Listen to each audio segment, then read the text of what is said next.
나는 법정에서 형부를 향해 총을 치었고 방아쇠를 당겼다. 피가 바닥에 흘러내리는 순간 모든 사람들이 비명을 지르며 피했다. 하지만 그 총알은 그의 가슴이 아니라 우리 가족의 무너진 신뢰를 꿰뚫었다.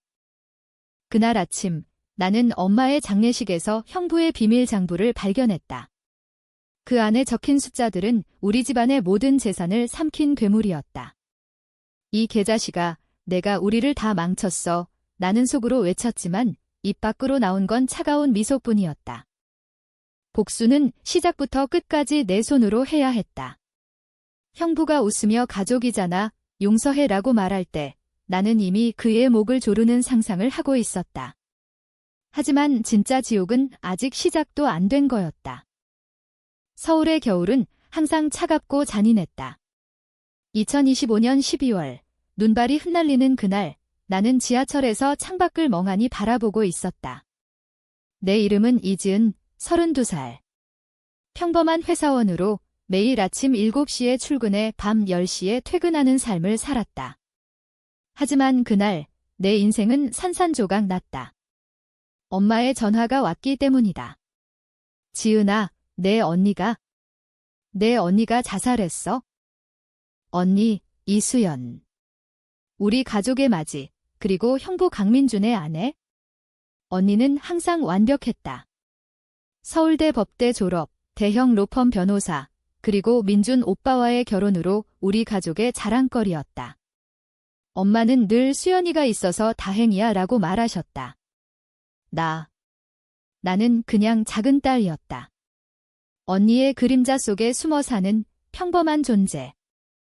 집에 도착했을 때 경찰이 이미 도착해 있었다. 언니의 아파트, 강남의 고급 빌딩. 문이 열리자마자 피비린내가 코를 찔렀다. 언니는 욕조에 누워 있었다. 손목이 잘린 채 물이 붉게 물들어 있었다. 왜 나는 무릎을 꿇고 울부짖었다. 민준 오빠는 소파에 앉아 멍하게 있었다. 그의 눈은 붉었지만 눈물이 없었다. 지은아, 미안해. 수연이가. 갑자기. 엄마는 병원에서 쓰러지셨다. 쇼크로. 나는 모든 걸 처리해야 했다. 장례식 준비, 언니의 유품 정리, 그리고 민준 오빠의 뒤로. 그는 매일 내게 와서 수연이가 원할 거야. 가족이 함께 있어야 해라고 중얼거렸다. 하지만 그의 손이 내 어깨를 스칠 때마다 이상한 오한이 들었다. 왜일까? 왜 언니의 죽음이 이렇게 비현실적으로 느껴질까? 장례식 당일 눈이 쏟아졌다. 조문객들이 줄지어 들어오고 나는 검은 상복 차림으로 인사했다. 민준 오빠는 언니의 영정 사진 옆에 서서 슬픈 척 연기했다. 민준아, 고마워. 내가 있어서 다행이야. 엄마의 말에 그는 고개를 끄덕였다. 그때 언니의 지인이 다가왔다. 지은 씨, 수연 씨가 최근에 이상했어요. 회사에서 스트레스 받는다고. 남편분과 싸웠다고 하던데. 싸움. 언니와 민준 오빠는 항상 완벽한 부부였다. 싸움 따위 없었다. 하지만 그 말은 내 머릿속에 뿌리를 내렸다. 장례식이 끝난 후 나는 언니의 아파트로 돌아갔다. 민준 오빠가 내가 도와줄게 라고 해서 함께였다. 서랍을 뒤지다 책장 뒤에 숨겨진 작은 상자를 발견했다. 열어보니 장부였다. 손으로 쓴 숫자로 가득 찬 장부. 그리고 메모, 민준, 5억 원 더, 제발. 심장이 멎는 듯 했다. 5억. 우리 가족의 재산. 엄마의 사업 자금, 언니의 저축, 심지어 내 대학 등록금까지. 민준 오빠가. 도둑질을. 나는 떨리는 손으로 장부를 쥐었다. 그 순간 민준 오빠가 방으로 들어왔다. 지은아, 뭐해? 그의 목소리가 평소와 달랐다. 차갑고 위협적. 오빠. 이게 뭐야? 나는 장부를 내밀었다. 그는 순간 멈칫하더니 웃었다. 아, 그거. 수연이가 장난으로 쓴 거야. 걱정 마. 하지만 그의 눈빛은 거짓말을 뱉고 있었다. 나는 그날 밤 장부를 들고 집으로 돌아왔다. 잠이 오지 않았다. 언니의 죽음, 민준 오빠의 미소, 그리고 그 숫자들. 모든 게 연결되었다. 언니는 자살한 게 아니었다. 민준 오빠가 밀어붙인 거였다. 다음 날 나는 민준 오빠를 만났다. 카페에서. 오빠, 솔직히 말해. 연희한테 무슨 짓 한 거야? 그는 커피를 홀짝이더니 한숨을 쉬었다. 지은아, 내가 뭘 모르는 줄 알아? 수연이는 빚더미에 앉아 있었어. 내가 도와준 거야? 투자 실패로. 가족을 구하려 한 거지, 투자. 우리 가족 돈으로? 증거는 내가 묻자 그는 핸드폰을 꺼내 사진을 보여줬다. 주식 차트, 손실 그래프. 하지만 뭔가 이상했다. 날짜가 언니의 죽음 이후였다. 나는 그날부터 조사를 시작했다. 회사 동료에게 물어보니 언니는 최근 남편이 돈을 훔쳤어라고 털어놓았다고 했다. 엄마의 사업 파트너에게 연락하니 민준 씨가 자금을 빼돌렸대요. 수연 씨가 막으려 했어요. 퍼즐 조각이 맞춰지기 시작했다. 민준 오빠는 우리 가족의 돈을 자신의 도박빚 갚는 데 썼다. 언니가 알게 되자 협박하고 결국 언니를 죽음으로 몰아넣었다. 분노가 치밀었다. 하지만 나는 아직 증거가 부족했다. 복수는 서두르면 안 된다. 나는 변호사를 고용했다. 언니의 절친, 김태호. 지은 씨, 이건 살인 미수예요.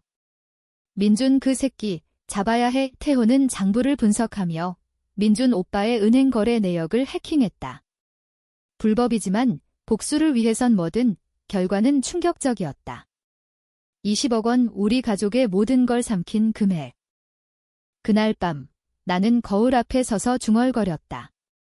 민준아, 내가 가족이라고?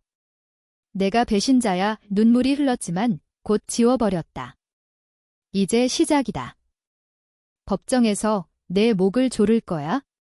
하지만 그 전에 내 삶을 산산조각 내줄게. 민준 오빠의 삶을 파헤치기 시작한 건 그 주말이었다. 서울의 번화가, 강남역 근처 그의 사무실. 그는 프리랜서 컨설턴트로 일했다. 겉으로는 성공한 듯 보였지만 속은 썩어 있었다. 나는 그의 비서를 사칭해 출입했다. 강민준 씨 자료 조묘. 비서는 의심 없이 USB를 건넸다. 그 안에 이메일 로그가 있었다. 도박 사이트, 고리대금 업자들. 빚 15억. 상환 불가 시, 가족 노출. 가족. 우리 가족을 말하는 거였다. 민준 오빠는 언니를 이용해 돈을 끌어모았다. 엄마의 부동산 담보대출, 언니의 보험 해지, 심지어 내 이름으로 된 주식 매매. 나는 USB를 쥐고 떨었다. 이 새끼. 나까지 태호에게 보여주니 그는 이를 갈았다. 이건 사기야. 고소장 준비해. 하지만 단순 고소로는 부족했다. 복수는 감정적일수록 강렬해야 했다. 나는 민준 오빠의 연인을 찾아냈다.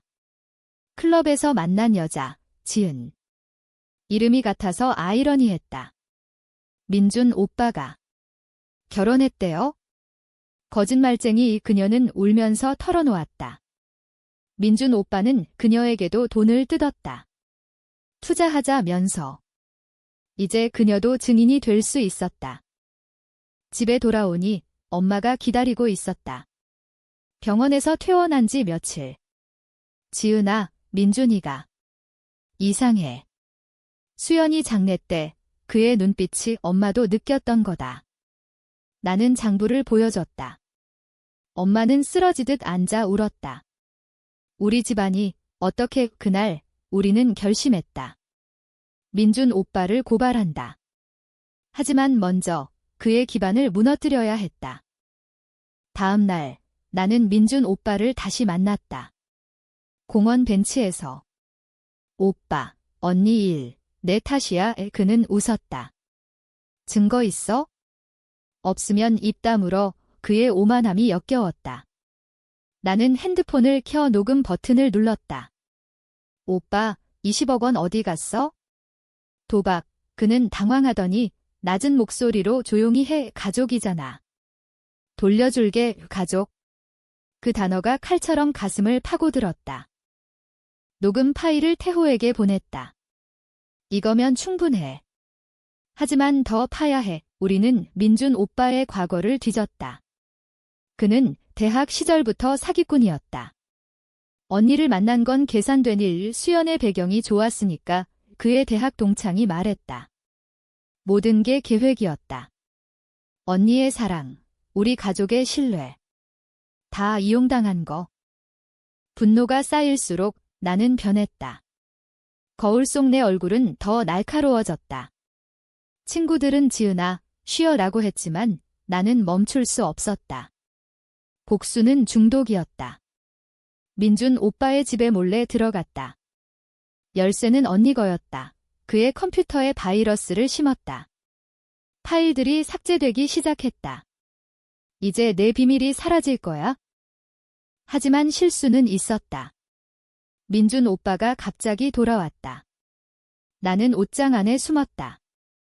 그의 전화 목소리. 그래, 그 집안 돈 다 털었어. 걱정 마. 다음 타겟 찾았어. 다음 타겟. 엄마. 나. 심장이 터질 듯 뛰었다. 그는 나가고 나는 탈출했다. 그날 밤 악몽을 꿨다. 언니가 지은아, 조심해라고 속삭였다. 태호와 계획을 세웠다. 고소는 다음 주. 하지만 민준 오빠가 먼저 움직였다. 그는 엄마에게 왔다. 어머님, 지은이가 이상해요. 정신과 가야 할 것 같아요. 엄마는 흔들렸다. 지은아, 정말 민준이가. 나는 증거를 보여줬다. 엄마의 눈에 불꽃이 피어올랐다. 저놈. 죽여버려야지. 가족의 분열이 시작되었다. 민준 오빠는 주변에 소문을 퍼뜨렸다. 지은이가 언니 죽음 탓으로 미쳤어. 내 직장에서조차 이상한 시선이. 하지만 나는 버텼다. 복수의 불꽃이 나를 지탱했다. 이제 법정으로 간다. 거기서 내 모든 걸 드러낼 거야?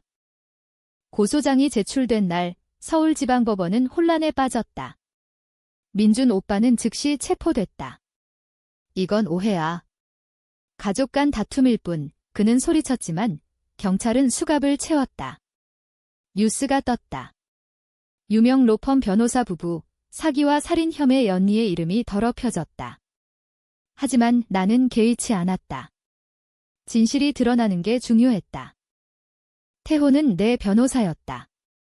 지은 씨, 증언 준비됐어. 나는 고개를 끄덕였다. 법정 첫 심리. 민준 오빠는 정장 차림으로 앉아 있었다. 그의 눈이 나를 노려봤다. 내가. 이게 다 내 탓이야. 속삭임이 들렸다. 판사는 장부를 제시했다. 피고, 이 거래 내역 설명하세요. 민준 오빠는 변명했다. 투자 실패예요. 합법적입니다. 하지만 태호가 이메일을 공개했다. 도박 사이트 로그. 피고는 15억 원을 도박에 탕진했습니다. 피해자 가족 자금을 유용. 법정의 웅성거림이 일었다. 민준 오빠의 얼굴이 창백해졌다. 나는 증언대에 섰다. 제 언니는 오빠 때문에 죽었습니다. 그는 돈을 돌려주지 않으려 협박했어요. 내 목소리가 떨렸다. 눈물이 흘렀다. 관중석에서 엄마가 울었다. 심리는 길어졌다. 민준 오빠의 변호사가 반격했다. 원고는 정신적으로 불안정합니다. 언니의 자살을 남편 탓으로 돌리는 망상. 그들은 내 과거를 파헤쳤다. 대학 때의 우울증, 최근의 이혼. 증인, 당신은 복수심에 사로잡혔어요. 나는 맞받아쳤다. 복수. 이건 정의예요. 제 가족을 파괴한 자를 용서할 수 없어요? 밖에서 기자들이 몰려들었다. 이지은 씨, 형부가 정말 살인자인가요? 나는 대답하지 않았다. 대신 민준 오빠의 연인 지은을 불렀다. 그녀의 증언, 민준 씨는 저한테도 사기쳤어요. 돈만 노렸어요. 법정은 소란스러워졌다. 판사는 휴정을 선언했다.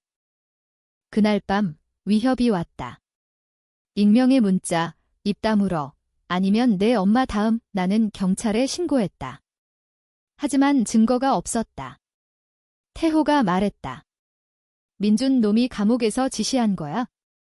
더 조심해. 나는 총을 샀다.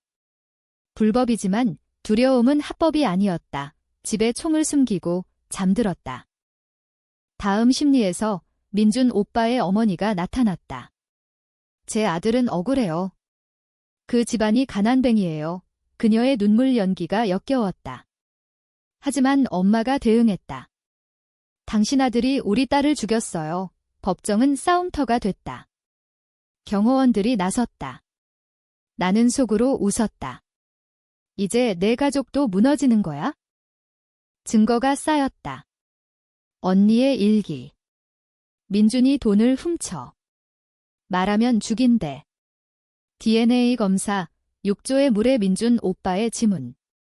살인 미수 혐의가 추가됐다. 민준 오빠는 절규했다. 수연아, 미안해. 사랑했어, 사랑. 그건 거짓말이었다. 하지만 내 마음속 갈등이 시작됐다. 복수는 달콤했지만 공허했다. 언니가 살아날 리 없었으니까. 태호가 물었다. 지은 씨, 여기서 멈출래? 나는 고개를 저었다. 아니, 끝까지. 법정 소동은 이제 절정으로 치닫고 있었다. 심리가 재개된 날, 폭풍이 몰아쳤다. 비가 쏟아지는 서울거리, 법정은 더웠다. 민준 오빠의 변호사가 마지막 카드를 꺼냈다. 피고는 피해자의 편집증에 시달렸습니다. 증인 소환, 이지은의 전 남편, 내 이혼 남편, 박준호. 그는 나타났다. 지은이는 항상 불신이 강해요. 언니 죽음으로 미쳤어요. 그의 말은 칼날이었다. 준호 씨, 그만해. 내가 소리쳤지만 판사는 증언을 허락했다. 지은이는 나한테도 돈 훔쳤어라고 했어요. 망상증이에요. 법정에 웃음이 터졌다. 나는 무너질 뻔했다. 태호가 반박했다. 증인의 이혼 사유는 불륜입니다. 신뢰성 없음, 하지만 피해는 이미 입혔다. 밖으로 나와. 나는 울었다. 엄마가 안아줬다. 지은아, 내가 강해. 믿어. 하지만 의심이 스멀스멀 피어올랐다. 내가 과도한가? 복수가 나를 망치고 있는가? 그날 밤, 민준 오빠의 어머니가 집에 왔다. 지은아, 화해하자. 민준이가 반성해. 그녀의 눈에 교활함이. 나는 문을 쾅 닫았다. 다음 날 반전이 왔다. 지은, 연인, 이 녹취를 가져왔다. 민준 오빠의 목소리, 그년들 돈 다 털고 수연이 죽여버려. 증거 없애. 법정은 충격에 빠졌다. 판사가 피고 침묵하세요 라고 했지만 민준 오빠는 미쳤다. 그래, 내가 했어. 돈이 필요했어. 가족. 다 쓰레기야. 그의 고백. 하지만 나는 만족하지 않았다. 더 파헤쳤다. 그의 도박 친구를 찾았다. 클럽에서. 민준이.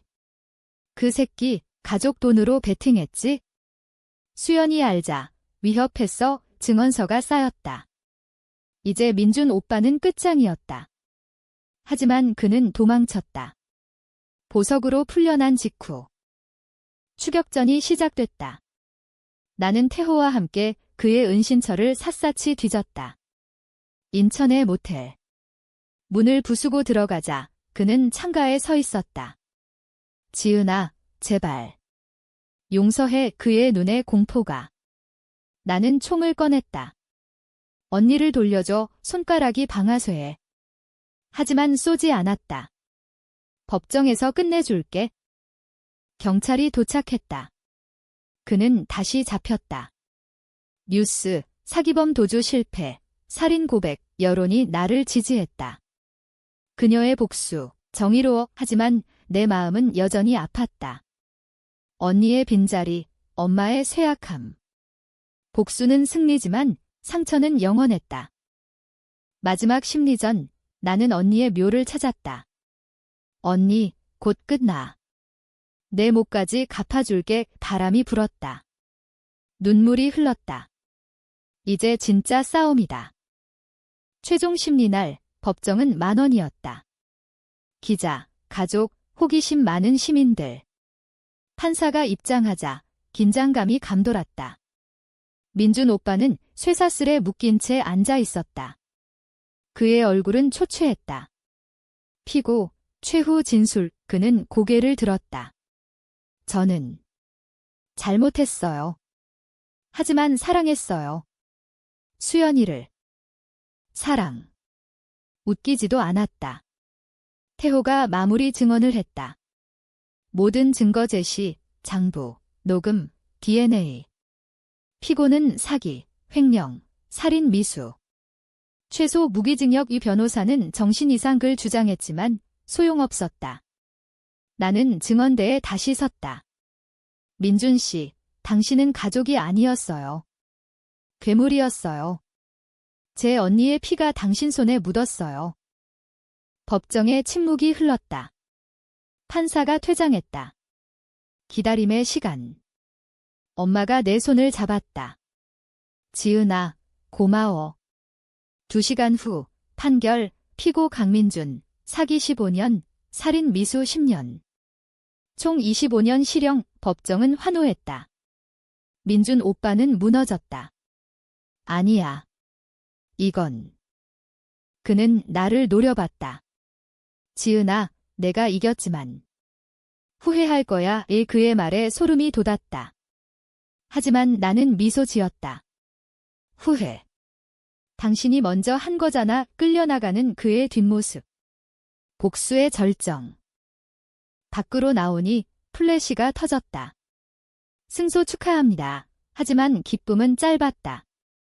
집에 돌아와 엄마가 쓰러졌다. 심장마비. 병원으로 실려갔다.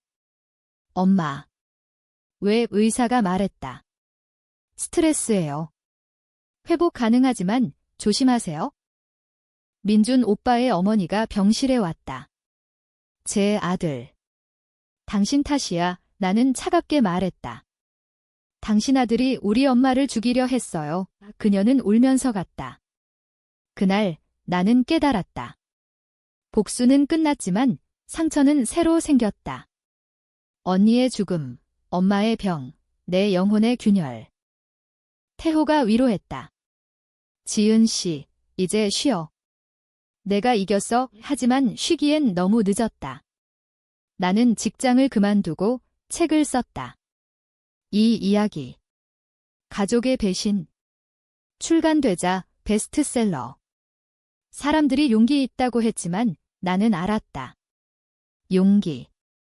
그냥 생존일 뿐. 민준 오빠의 항소가 기각됐다. 그는 감옥에서 썩을 거다. 하지만 그의 마지막 말, 후회할 거야. 그게 무슨 뜻일까? 갑자기 전화가 왔다. 익명, 민준의 비밀, 아직 안 끝났어. 항소 기각 후 삶이 조금 안정됐다. 엄마는 퇴원했다. 우리는 작은 집으로 이사 갔다. 강남의 화려함은 더 이상 필요 없었다. 나는 상담소를 열었다. 피해자들을 위한. 지은 씨처럼 복수 말고 치유를. 하지만 내 안의 불꽃은 꺼지지 않았다. 그 전화의 주인이 드러났다. 민준 오빠의 동업자 최영호. 그는 나를 만났다. 카페에서. 민준이가 더 큰 사기를 쳤어. 당신 가족 말고 다른 사람들. 증거 있어. 더 큰. 20억이 아니었다. 50억 대형 투자 사기. 민준 오빠는 나 하나만 노린 게 아니었다. 나는 다시 뛰어들었다. 최영호와 함께 증거를 모았다. 은행 기록, 피해자 증언. 민준이 악마야, 최영호의 말에 그는 민준 오빠의 피해자 중 하나였다. 함께 고소. 이번엔 대형 사건. 언론이 달려들었다. 배신의 연장선, 새로운 피해자들. 법정 다시. 민준 오빠는 이미 복역 중이었지만 영상으로 출석. 이건 모함이야. 하지만 증거가 산더미. 판결, 추가 20년. 총 45년. 그는 포기했다. 지은아. 내가 이겼어. 하지만 가족은 다 망했어. 맞다. 가족은 망했다. 언니는 죽었고, 엄마는 병들었고, 나는 변했다. 하지만 그 속에서 새로운 가족을 찾았다. 피해자 모임, 태호와의 우정, 엄마의 미소. 복수는 파괴지만 재건도 가능했다. 책이 영화화됐다. 제목 그대로. 시사회에서 나는 무대에 섰다. 이건 제 이야기지만 여러분의 이야기예요. 배신당한 모든 이들에게 박수가 터졌다. 민준 오빠의 어머니가 관객석에 있었다. 그녀는 고개를 숙였다. 용서. 아니, 그냥 인정. 마지막으로 감옥에서 민준 오빠에게 편지를 썼다. 오빠, 후회해. 나는 후회 안 해. 언니를 위해, 가족을 위해의 답장은 없었다. 하지만 상관없었다. 나는 자유였다. 서울의 봄, 벚꽃이 피었다. 나는 언니 묘 앞에 섰다. 언니, 끝났어. 이제 쉬자. 바람이 불었다. 평화로웠다. 복수의 끝은 치유의 시작이었다. 하지만 만약 또 배신이 온다면? 나는 다시 일어설 거다. 그게 나, 이지은의 방식이다.